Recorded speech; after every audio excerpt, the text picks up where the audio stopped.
오늘 이 시간 각 가정에서 영상으로 드리는 토요 예배에 참여하시는 우리 교우님들을 주님의 이름으로 환영합니다. 우리 다 같이 사도신 행하심으로써 오늘 토요 예배 하나님께 함께 올려드리겠습니다.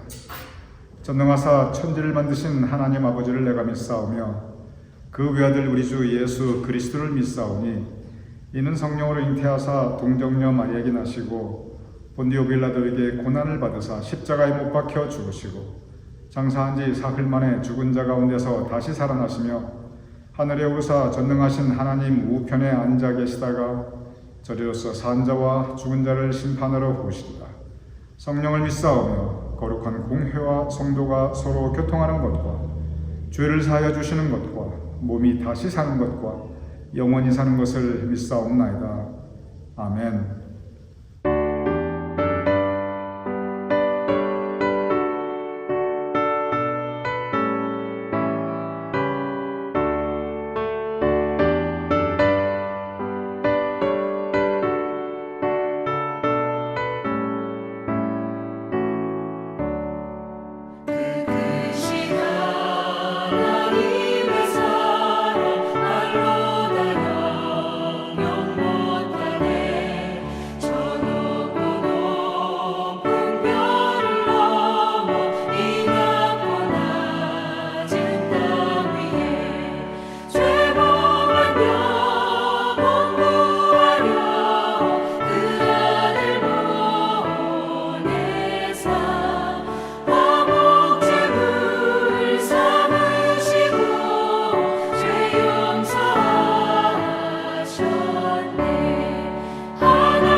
오늘 우리 교인들과 함께 말씀을 나누며 은혜를 같이 하고자 하는 성경 신약 성서의 사람은 사도 요한입니다.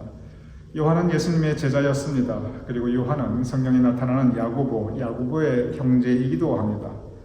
요한이 예수님을 따라 나설 때 그 나이가 아마 10대 후반 정도 되지 않았을까 성서학자들은 이렇게 생각합니다.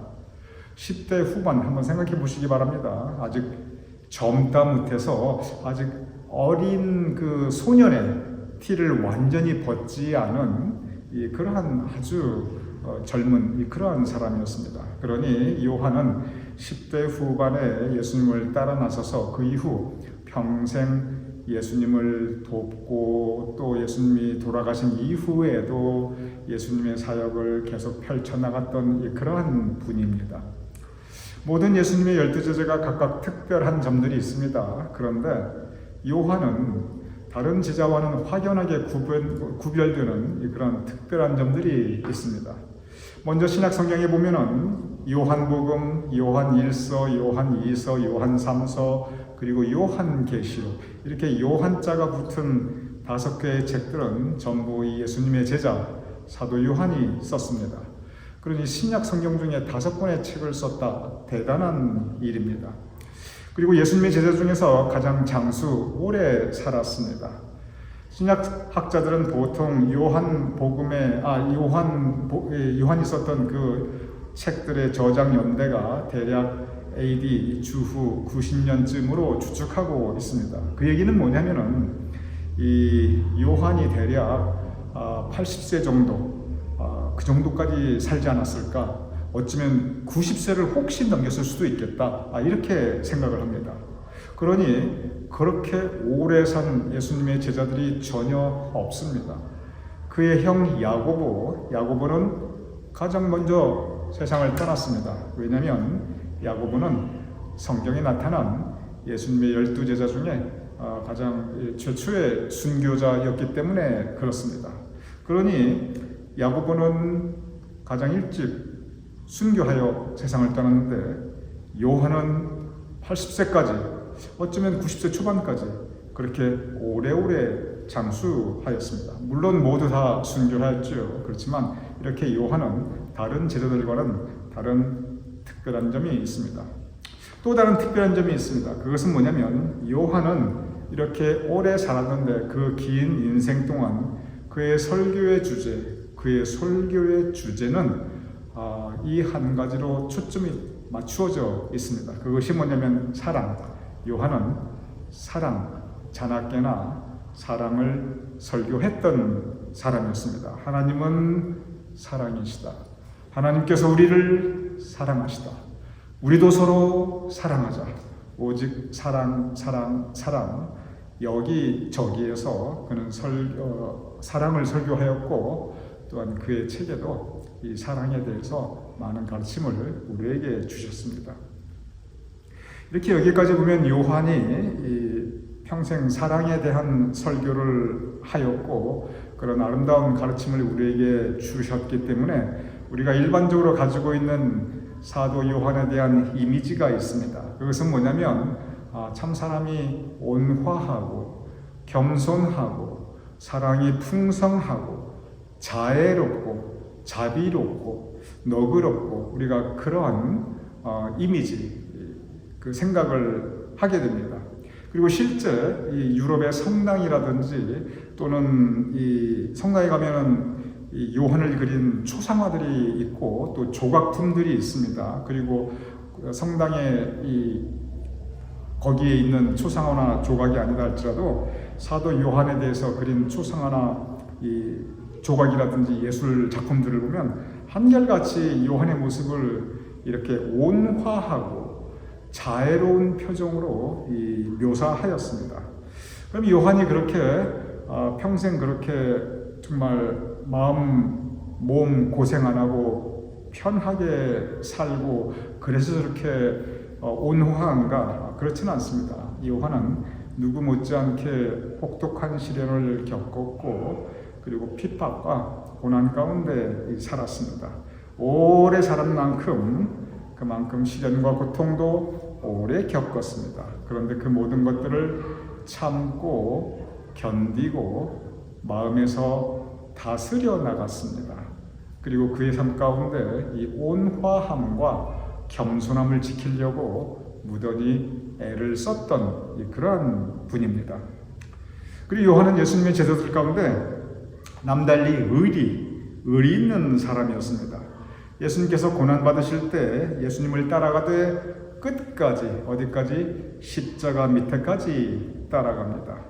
예수님의 제자 가운데 예수님께서 고난받으실 때 이 골고다 언덕길 끝까지 같이 하고 십자가 밑에서 끝까지 자리를 지킨 예수님의 제자는 오직 한 사람, 바로 이 요한이었습니다. 요한은 그만큼 의리 있는 사람이었습니다.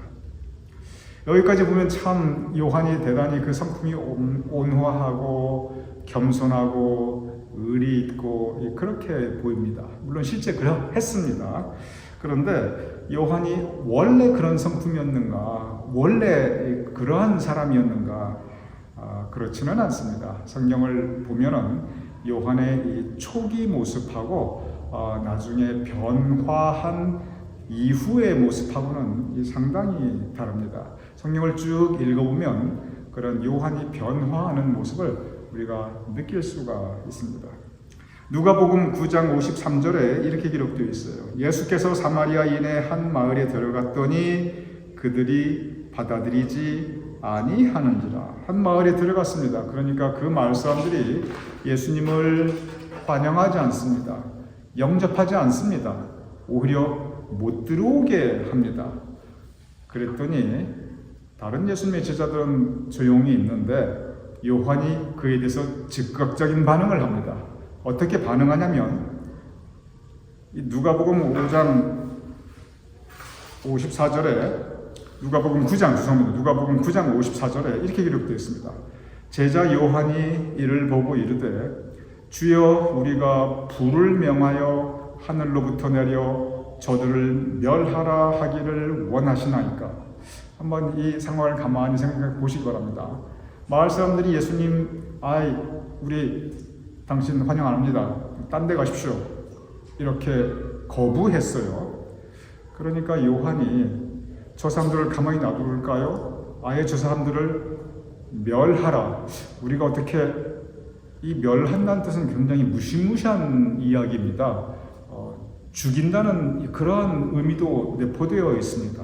그러니 예수님을 영접하고 받아들이지 않는 저 사람들을 우리가 폭력을 행사해서라도 아니면 하늘에서 불을 내리게 해서라도 저주받게 하고 멸망하게 할까요?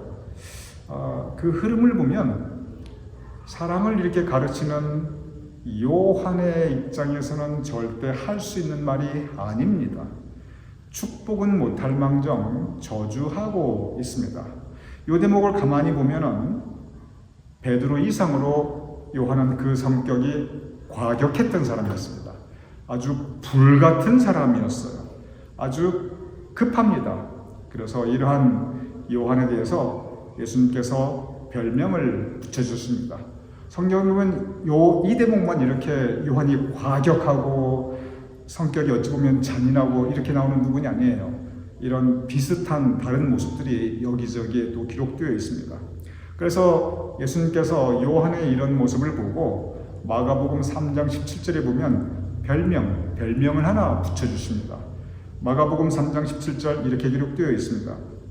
예수께서 요한에게 우레의 아들이란 이름을 더하셨으며, 우레입니다. 우레가 무슨 뜻인가?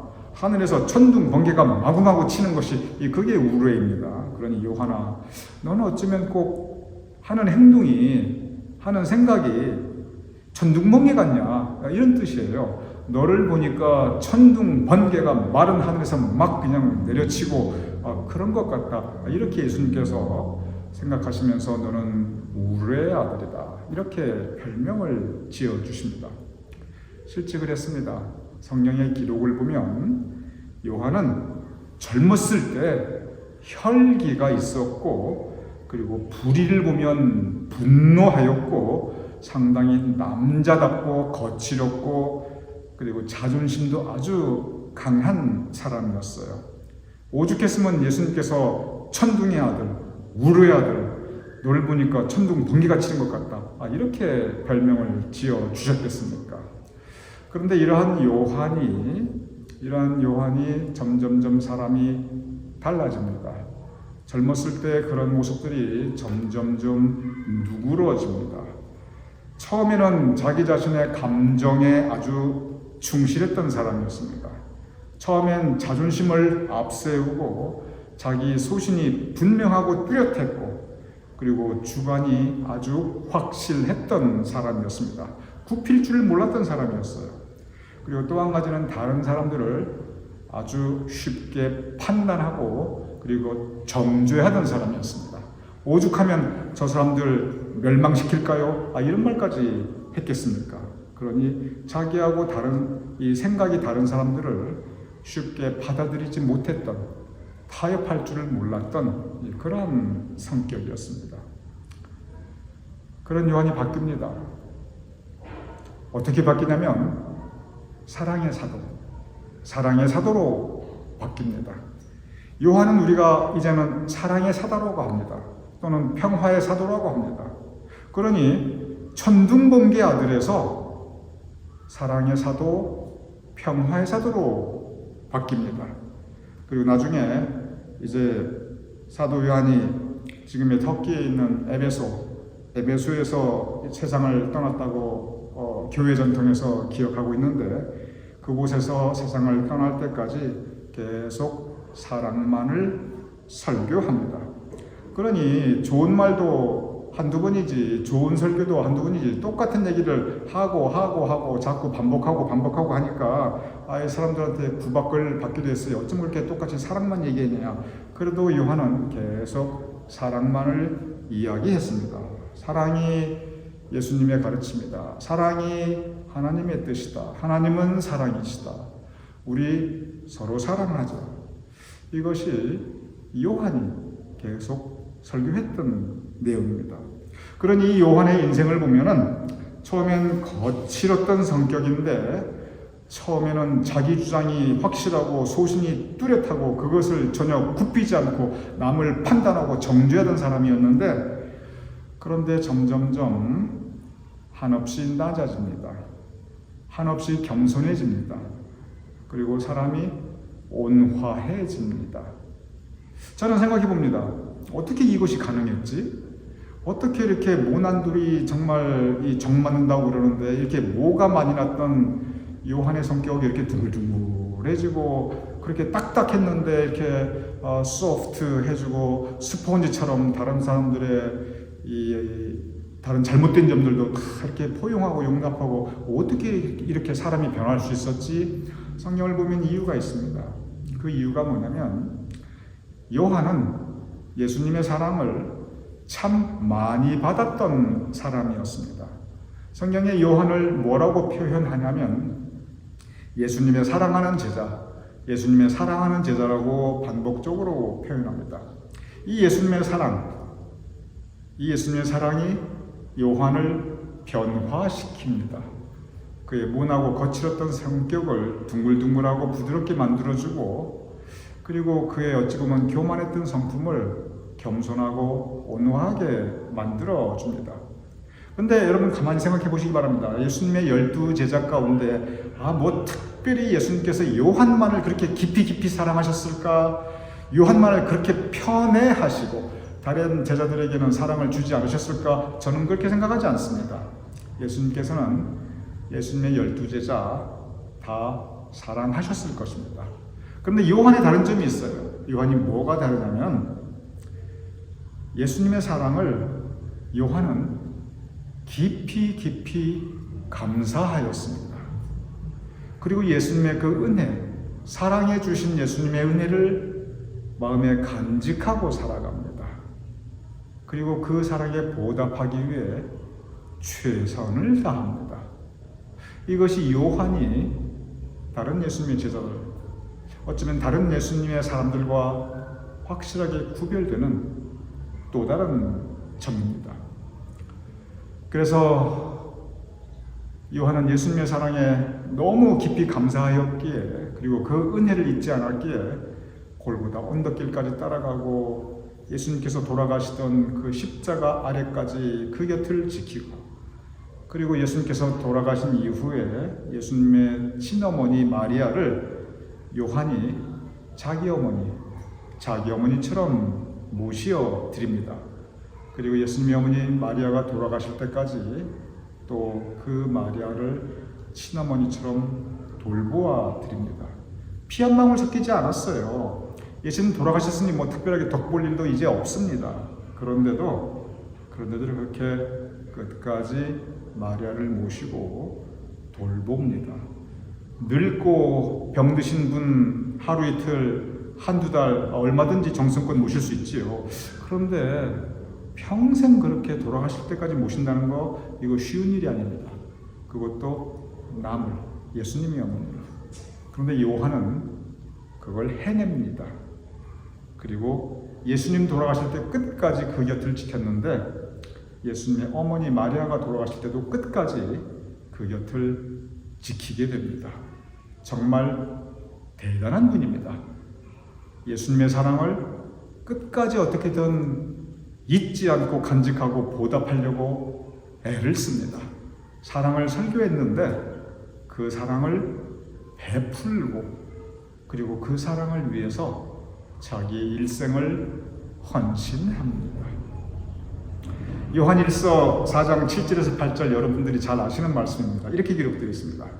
사랑하는 자들아 우리가 서로 사랑하자. 사랑은 하나님께 속한 것이니 사랑하는 자마다 하나님으로부터 나서 하나님을 알고 사랑하지 아니하는 자는 하나님을 알지 못하노니 이는 하나님은 사랑이십니다. 이 짧은 2절 동안에 온통 사랑 하나님의 사랑이고 그리고 우리 서로가 사랑해야 함을 가르치고 있습니다. 이것이 예수님의 제자 사도 요한의 가르침이고 그리고 그는 이 가르침 사랑을 지키고 행했던 사람이었습니다.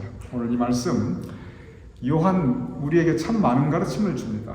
가장 큰 가르침은 역시 사랑에 대한 가르침입니다. 우리도 요한처럼 예수님의 사랑을 마음에 간직하고 예수님의 사랑을 나누면서 살아갈 수 있는 하나님은 사랑이다.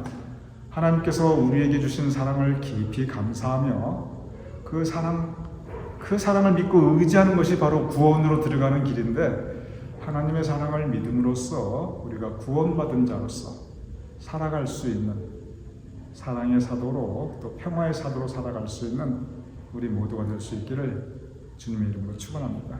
우리 함께 기도하겠습니다. 아버지 하나님, 우리도 사도 요한처럼 주님의 사랑을 간직하고 감사하며 그리고 그 주님의 사랑을 함께 나누며 살아갈 수 있는 우리가 될 수 있도록 도와주시옵소서. 예수님의 이름으로 기도드렸사옵나이다. 아멘.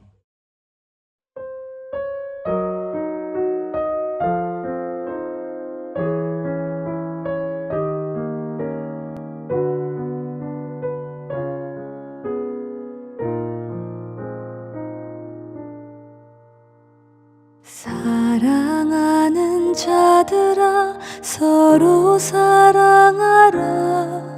사랑은 하나님께 속한 것이니 사랑하는 자마다 하나님의 자녀라. 하나님은 사랑이시라.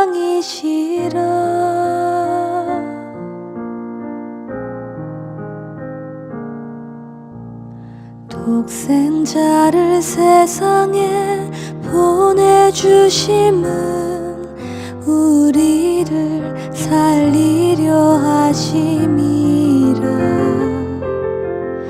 하나님이 우리를 너무도 사랑하사 화목제로 보내셨도다.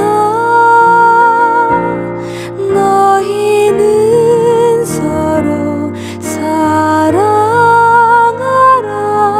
주를 사랑하심 같이 우리가 서로 사랑하며 주님 우리 안에 거하시리로다.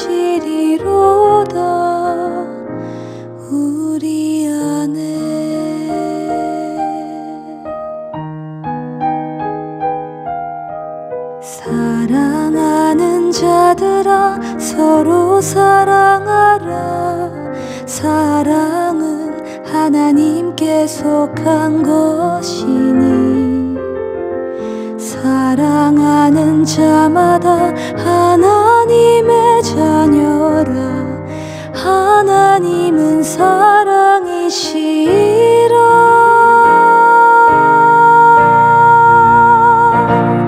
너희는 서로 사랑하라.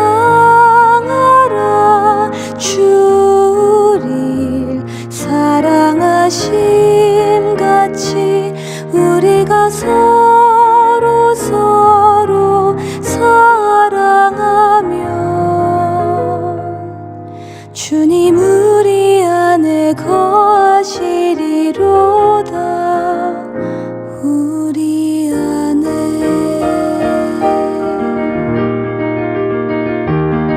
사랑하는 자들아, 하나님의 성령이 이처럼 우리 사랑하셨으니 우리 서로 사랑하면 주가 우리 안에 계셔 나도 주 안에 영원히 거하리라.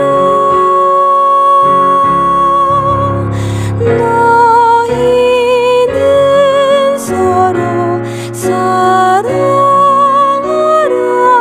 주를 사랑하심 같이 우리가 서로 사랑하면 주님 우리 안에 거하시리로다.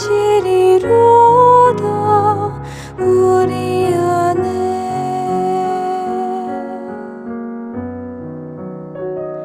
영원토록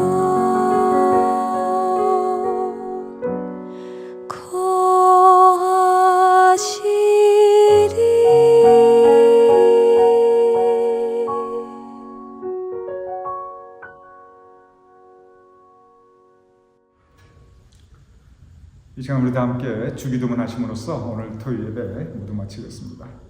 하늘에 계신 우리 아버지시여, 이름이 거룩히 여김을 받으시오며 나라의 마옵시며 뜻이 하늘에서 이루어진 것 같이 땅에서도 이루어지이다.